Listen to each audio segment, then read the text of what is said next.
12 добро утро. Тази нощ беше изжига и пак тия комари направо тук не се спи. Отвратително.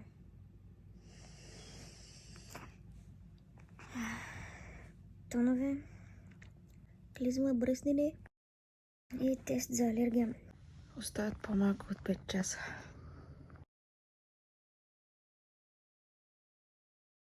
Сега да ви обясня. Нали виждате Ел и К? Горното е Ел, което означава любов, а пък долното е К, късмет. И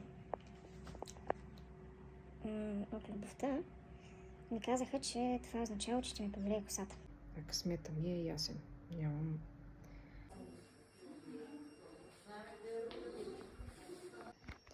В очакване сме. Долу съм.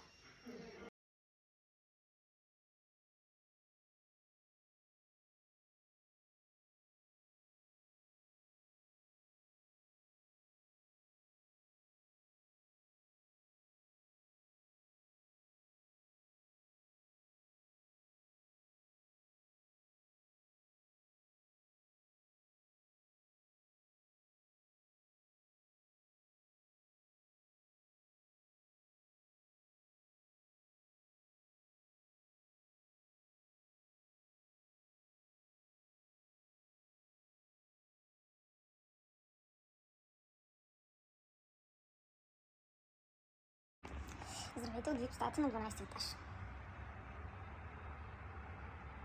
Много важно нещо, има комарник. И имам храна. Яко. Две млека за целият ден с това мъничко сиренце, то не се вижда. И сухара. И по 3 литра на ден вода трябва да пия. Ще ги опеем нещата, обаче тия пъпки не ми харесват. Но няма нищо, ще минат.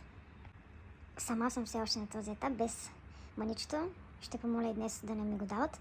И от утре е в моите ръчички. Правиха ни раздвижване и то се състояше първо глезените напред и назад, после кръгови движения, после свиваме коленете едно до друго да стоят, след което ни караха да ги изправяме така, пак свити и изправяме. Един с друг ги слагаме коленете и просто от кръста надолу въртиме самия таз без гърба. Накрая ни караха да седнем с тях на помощ, се изправихме и не ми се виеше свят, който беше супер. Повеше ме, но не е нещо гадно. И накараха ни да си измием ръцете, нали, и да се наплискаме с водичка.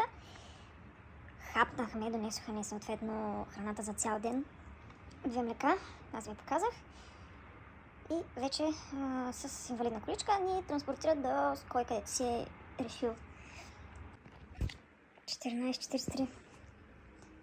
Имам температура 37,8. Просто е дискомфортно, защото е допълнителната напрега. По обяд доктора, който ме оперира, мина и ми махна дренажа. Имам болка, нормално е.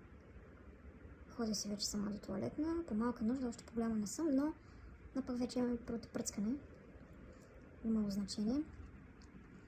Много е жега тук. Имам си... Вижте какъв климатик. Това ми е климатика. Нямам интернет, аз съм в VIP-стая на 12 етаж, плащам по 180 лева. Долу по 60 лева в VIP-стата. Имаше интернет. Що така? Не, ясно, няма значение, нали? Не ми идва интернет изобщо. Мъничката Злати е в сигурни ръце. Грижат се за нея. Утре ще ми я докарат окончателно аз да си обгрижвам. Добре се държат акушерките. Нямам оплакване от обслужване. Чакай да видим бебе.